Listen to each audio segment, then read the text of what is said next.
Madame, Monsieur, bonjour. C'est avec plaisir que je vous retrouve en 2020. Heureuse année à vous tous qui avez pris le rendez-vous déjà pour nous suivre sur ce nouveau numéro de l'oral.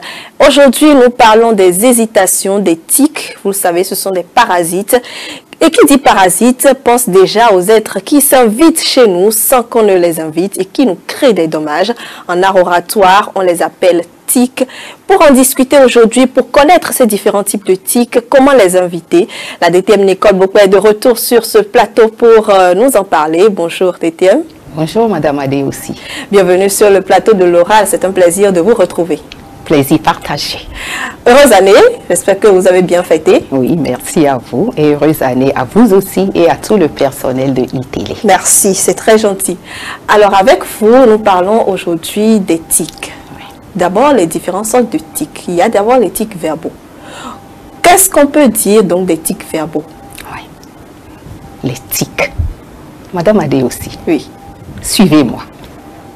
Madame la présentatrice, c'est un véritable plaisir de vous retrouver en ce début d'année, toujours aussi jolie et pétillante de forme.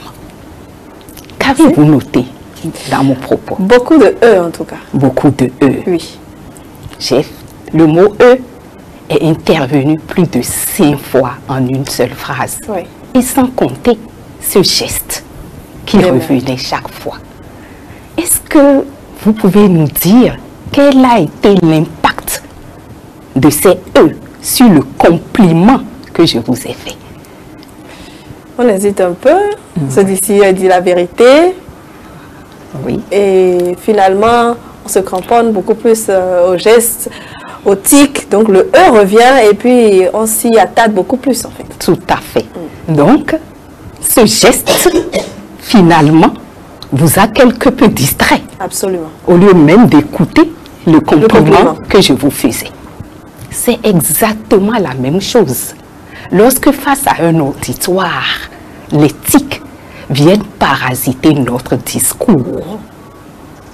Ils nuisent à la qualité de nos présentations et détournent l'attention de nos propos. Vous avez parlé tout à l'heure des tics verbaux et des tics non verbaux. Oui. En art oratoire, il existe 2 catégories de tics. Vous venez de les énumérer. Je vais vous donner quelques exemples de tics verbaux. Comme tics verbaux, nous avons les répétitions non voulues de mots ou expressions telles que les E que j'ai utilisés tout à l'heure, les A, dis donc, n'est-ce pas, enfin bref, etc., etc. Nous avons également les trébuchements répétés sur certains mots ou les silences non voulus. Plusieurs silences non voulus dans un discours peuvent s'assimiler à des trous de mémoire ou même à une non-maîtrise du sujet par l'orateur, ce qui forcément est un peu gênant, aussi bien pour l'orateur que pour l'auditoire. Parlons maintenant des tics non-verbaux, parmi lesquels nous avons les tics des mains, qui sont les plus nombreux. Titre d'exemple, les mains dans les poches, pour se donner de la contenance. Vous voyez ce que je veux dire? Absolument. Les claquements de doigts, ou même comme ça, comme ça. Quand on craque ses doigts. Oui, ça fait du bruit. Oui. C'est un tic. Nous avons les retours répétitifs de mains, comme ça. Des fois comme ça, ou même comme ça, du début à la fin d'une intervention. Et tenez-vous tranquille, nous avons certaines personnes qui lissent ostensiblement leur tenue, qui visiblement est bien repassée. Et sans compter les personnes qui passent constamment les mains dans leurs cheveux et celles qui repoussent sans cesse une mèche qui pourtant ne déborde pas. Après les tics des mains, nous avons les tics des pieds. Certaines personnes jouent de l'accordéon comme ça avec leurs genoux, sans cesse, sans cesse. Quand elles sont assises. Quand elles sont assises. Oui. Et on entend même ça des fois. Il y en a d'autres qui font des gestes oscillatoires de l'avant vers l'arrière ou qui dandine d'un pied à un autre. Nous avons les tics du visage. Certaines personnes se mordillent les lèvres comme ça. D'autres mettent leurs lèvres comme ça. Sans cesse.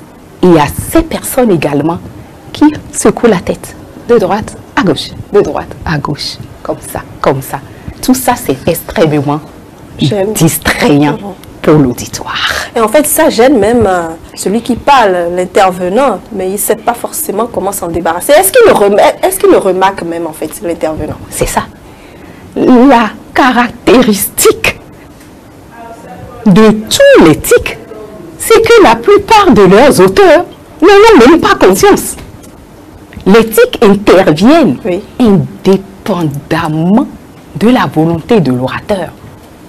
C'est ça la complexité des tics. Généralement, les gens ne savent même pas.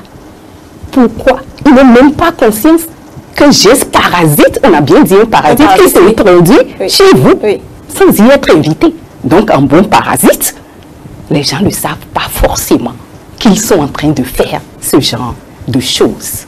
D'accord. Alors, qu'est-ce qui peut causer donc les tics? Oui. La principale cause des tics, c'est le stress. Le stress, ce fameux stress, avec en toile de fond la nervosité, l'anxiété, l'insuffisance de confiance en soi. D'accord. C'est ça. Donc, ces trois choses réunies nous font utiliser des tics, des choses qu'on ne sait pas forcément, qu'on les utilise et notre intervention n'a pas la qualité qu'il lui faut. Oui, elle perd de fluidité, elle perd d'élégance. Et nous n'en avons pas souvent conscience. D'accord. Alors, dans une autre émission, nous avons parlé de gestion du stress et gestion de la nervosité et autres. Ça veut dire que l'utilisation, pour gérer l'utilisation des tics, ou pour ne plus en utiliser du tout, il faut déjà régler ces problèmes-là. Oui. Il faut régler le problème du stress. Puisque nous avons dit maintenant que le stress était la cause des tics. Donc, si vous voulez gérer les tics, il faut déjà régler votre problème de stress. Très bien. Voilà. Comment on s'y prend? Comment on s'y prend? Ce que je préconise, c'est que déjà, il faut préparer minutieusement vos interventions. Ça, c'est la première chose. Lorsque vous répétez, par exemple, devant un miroir, vous remarquez les tics et ça vous aide à vous améliorer. Lorsque vous prenez la parole et que vous ne savez pas quoi faire de vos mains, j'ai dit que les tics des mains étaient les plus nombreux. Faites des gestes en harmonie avec vos propos. Encore que faudrait-il savoir faire les gestes. Et c'est pour ça que j'ajoute les gestes en harmonie avec vos propos. Parce que lorsque les gestes ne sont pas harmonieux, vous savez, vous créez encore d'autres poches de tics, puisqu'ils deviennent distrayants, étant donné qu'ils ne sont pas harmonieux. Donc, il faut absolument que les gestes soient harmonieux, parce que ça vous aide à évacuer le stress des premières secondes et à reprendre rapidement le contrôle.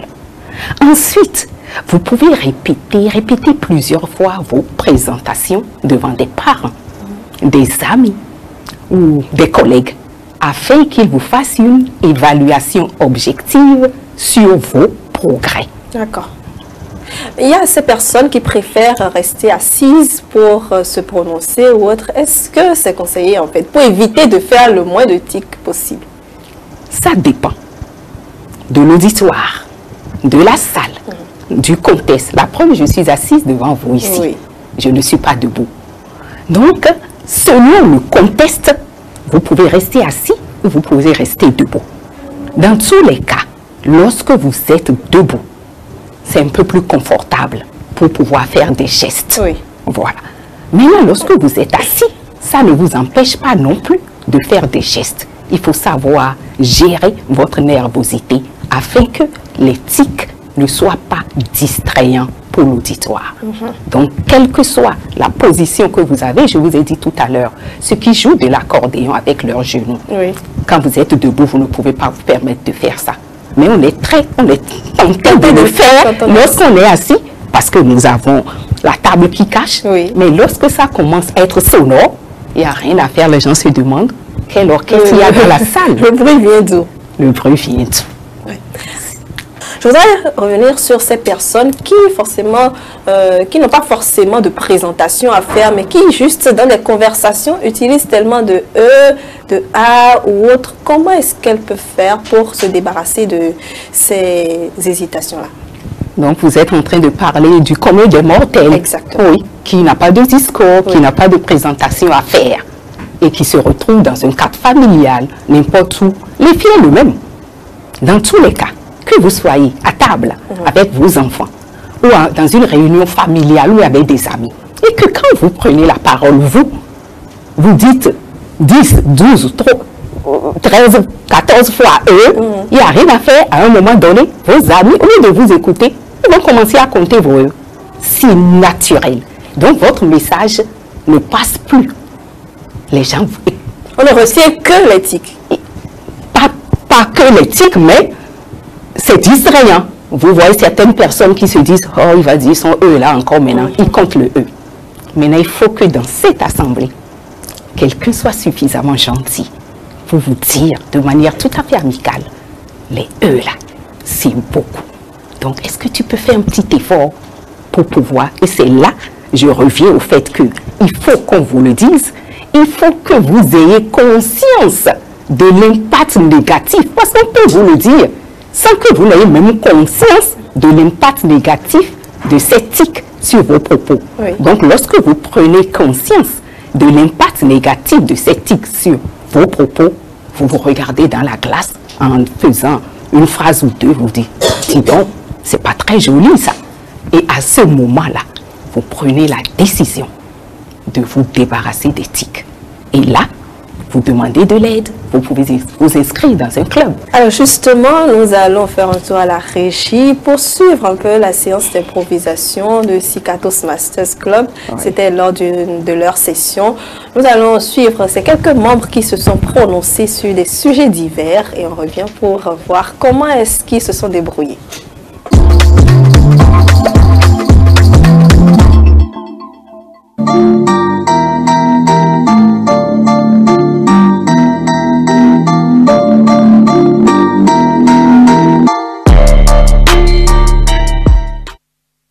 Sans trop réfléchir, je dirais que je me sens très reconnaissante envers Dieu. C'est parce que il y a quelques années, j'ai été victime d'un incendie. Et si il avait permis que j'entre dans la chambre 1 minute avant, je ne pense pas que je serais avec vous ce soir. Je n'étais pas là. J'étais au boulot quand ça s'est produit. Personne ne m'a informé pour ne pas m'inquiéter. Et quand je suis rentrée, on m'a dit, tiens, chez le voisin ça a brûlé, mais heureusement tu as été épargné. Moi je rentrais à 18h30. J'ai ouvert ma porte et j'allais entrer lorsque j'ai vu la fumée sortir de ma chambre. Donc, forcément, je ne peux être que reconnaissante. J'ai tout perdu, mais je n'ai pas perdu ma vie et j'ai pu tout reconstruire.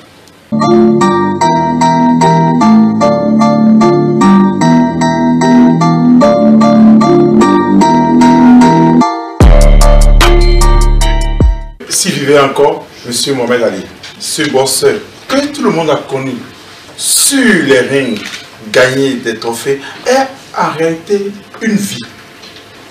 C'est un monsieur qui, dans son histoire, a eu le courage, l'audace de dire non, de s'opposer à une décision arbitraire. C'est quelle décision? La guerre du Vietnam, dans laquelle les États-Unis s'engageaient.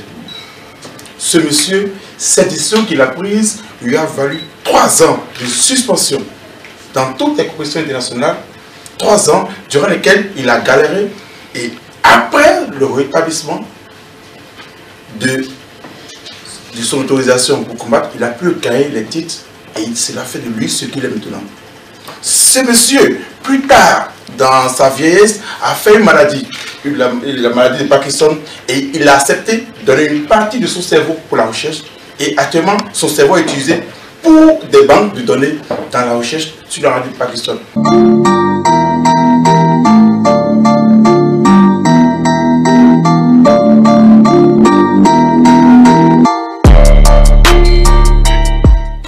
Le plus grand accomplissement de ma vie, ah, que c'est beau d'avoir des enfants. Oui, un enfant, c'est une grâce de Dieu. Si Dieu vous donne un enfant en tant que femme, quel que soit votre état antérieur, vous saurez qu'il vous a offert un beau cadeau. Ça, je l'ai reçu de la part de Dieu. 3 merveilleux enfants. Je puis dire que ça a été le plus grand accomplissement de ma vie. Être mère, c'est une grande joie. C'est pourquoi je félicite toutes les mamans de cette salle. Et pour les futures mamans aussi, je demande à Dieu de les combler de merveilleux enfants.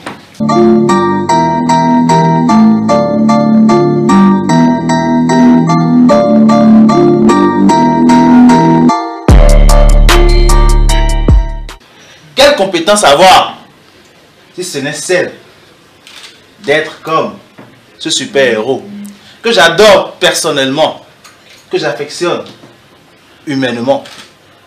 Car, oui, dans son cœur de super-héros, il a su garder et il a su forger en lui des valeurs comme l'intégrité, comme l'éthique, comme l'humilité, comme le sacrifice.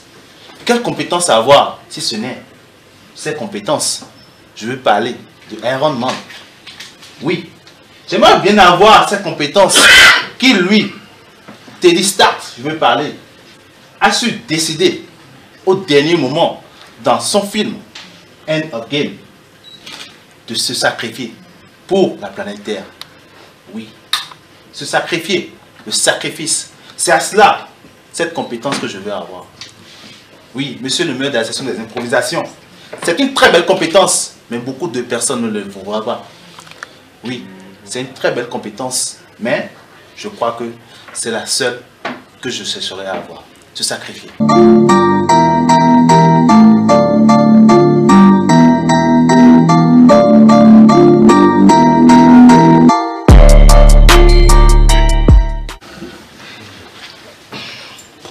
Merci, monsieur le meneur de la science des improvisations. Entre une femme dominatrice et une femme soumise, je pense qu'il n'y a pas vraiment matière à réfléchir. Je préférerais une femme soumise. Une femme dominatrice à la maison qui porterait nos 2 pantalons. Une femme dominatrice à la maison qui m'empêcherait de sortir, d'aller sortir, faire la fête avec mes amis. Une femme dominatrice qui pourrait même m'insulter devant mes enfants ou mes parents. Je préfère de loin une femme soumise qui a les valeurs de respect, culture d'un bon foyer, respect de son mari, la soumission. Donc, pour résumer ce que je viens de dire, entre les deux, je n'ai pas vraiment matière à réfléchir. Je préfère une femme soumise parce qu'elle a beaucoup de valeurs, beaucoup de qualités qui pourraient aider à élever des enfants soumis et dociles aussi. Je vous remercie.